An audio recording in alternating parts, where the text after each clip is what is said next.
guess what the early drafts of the Declaration of Independence and the Constitution were written on? And if that's too unchristian for you, guess what they made Gutenberg and King James Bibles out of? Guess what you can use to power a car? You can get at least 4 times as much cellulose to make gasohol or methanol from hemp stems as you can from a corn stalk, which along with solar energy would be a great way to avoid dying for oil in Saudi Arabia. In the 20s and 30s, most American cars and farm machinery had the option of running on gas or on methanol. Most racing cars still do run on methanol. And George Washington and Thomas Jefferson grew cannabis on their plantations and smoked it too. In the 1760s in the American colonies, you could even be jailed for not growing pot, because that was part of the key to become economically independent from Britain. Hemp was legal tender in America, a substitute for money from 1630 clear up until the early 1800s. And hemp seeds are a great source of protein, better than soybeans, and it's cheaper than soybeans too. Or so says the U.S. Department of Agriculture. Marijuana is legal for medical use in 34 states. Used to treat glaucoma and pain caused by cancer. You can digest more protein out of a hemp seed than a soybean seed. It's even shown some signs of being able to combat herpes. And guess what kind of a parachute Mr. Drug War Junta Man himself, George Bush, used when he bailed out of that bomber in World War II. Hemp was illegal by then, but farmers were briefly ordered to grow it again in this country for the war effort and all, and the U.S. Army had their own stash all along in the colonies in the Philippines. So, how did everything get turned around so damn bad?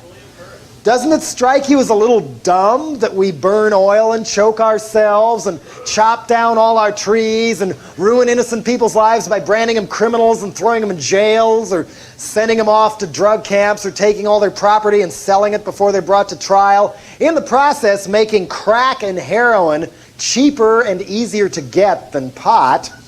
Why do we do this when we don't have to? Meanwhile, the police chief of LA, Daryl Gates, gets front page approval for telling a U.S. Senate committee that pot smokers should be shot on sight. Because smoking pot is treason, because after all, it's illegal. Why was marijuana cracked down on? And why was it done so violently? Well, ready?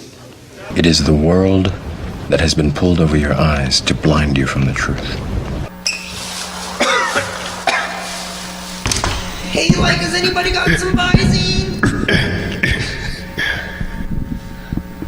So, I guess the land's, too small to feed everyone Scooby snacks. What do you say, Glau? The same. So, I guess we take the neighbor's land. Then they'll, want ours. Because, we all need that green stuff that makes us happy. Is it money you speak of? Of course. But, then our next step will be war. It will. It will. Ladies and gentlemen, this is just horrible. Words can't express what we're all feeling at this very moment. A great champion has fallen. We'll be back right after these important messages. Advertising has us chasing cars and clothes, working jobs we hate so we can buy shit we don't need. Everyone's worried about stopping terrorism. Well, there's a really easy way. Stop participating in it. Can you talk about Latin America's role in the war on terrorism? Well, first of all, the phrase war on terrorism should always be used in quotes, because there can't possibly be a war on terrorism. It's impossible. The reason is it's led by one of the worst terrorist states in the world. In fact, it's led by the only state in the world which has been condemned by the highest international authorities for international terrorism, namely the World Court, the Security Council, except that the U.S. vetoed the resolution. So we cannot even talk about a war on terrorism without self-ridicule. Whatever's going on, you can like it or you can hate it or whatever, but it's not a war on terrorism, it's some other thing. Well, what's the role of, what was it, Latin America? In this other thing, whatever it is. Latin America has been the target of most U.S. terrorism for obvious reasons. It's close by. And it's kind of interesting to read the Latin American press and to see their reaction to the September 11th atrocities. Everyone condemned them, at least everyone I read, said, you know, terrible atrocities, you know, we've got to catch the criminals and so on. But invariably, there was a little footnote, like in Panama, the press said, yeah, these were horrible atrocities, but they're not unfamiliar to us. And they referred to the bombing of the Barrio Chorrillo by George Bush Sr., which killed, according to them, about 3,000 people in this poor neighborhood in one bombing. This was during what was called Operation Just Cause in 1989, an invasion of Panama to kidnap a kind of minor thug who had stepped out of line and was brought back to the United States, where he was sentenced and is now in jail for crimes, most of which he committed while he was on the CIA payroll. Now, that was Operation Just Cause. The Panamanians remember it a little bit differently, including, for example, this one terrorist atrocity, which, according to them, killed several thousand people. In Nicaragua, the Jesuit University has a major research journal, NVIO, one of the major research journals in the region. They described the September 11th atrocities as Armageddon. They said, this is like Armageddon, they're so awful. But then they added, of course, we have suffered our own Armageddon, namely the killing of tens of thousands of people, the devastation of the country. It may never recover. It's now the second poorest in the hemisphere. Those were the crimes of international terrorism for which the U.S. was condemned by the World Court, so they remember that. And so it goes throughout the region. If you're looking for a mind behind the movement, it's definitely John Searson. He has written this one book, basically saying that in order to save the world, we have to go back to Stone Age. And the way to get there is to destroy the industries and everything.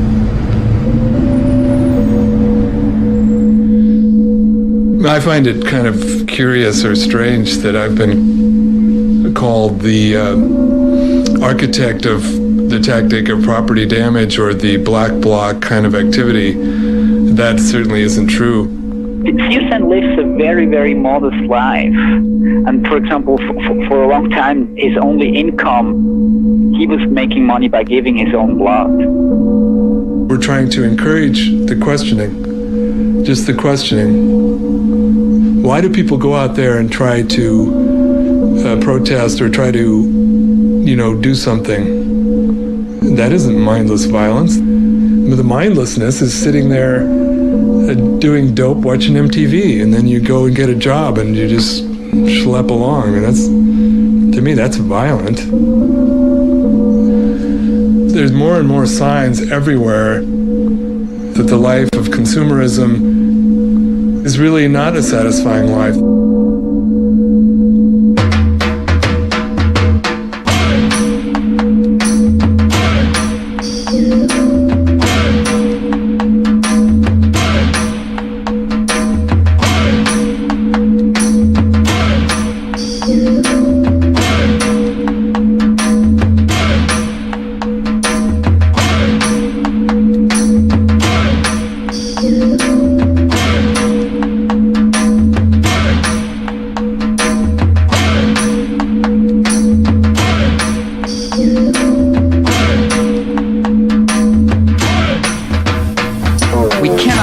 Terrorists achieve the objective of frightening our nation to the point where people don't shop. people don't shop.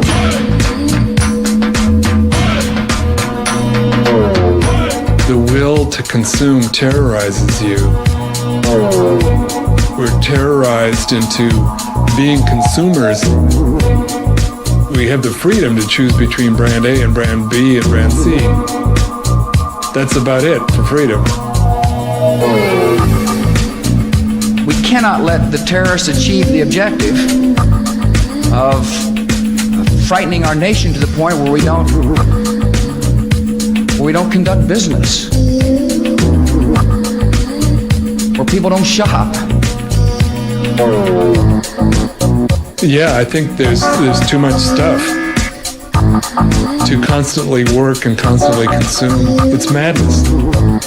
It's destroying everything, and it just has to go.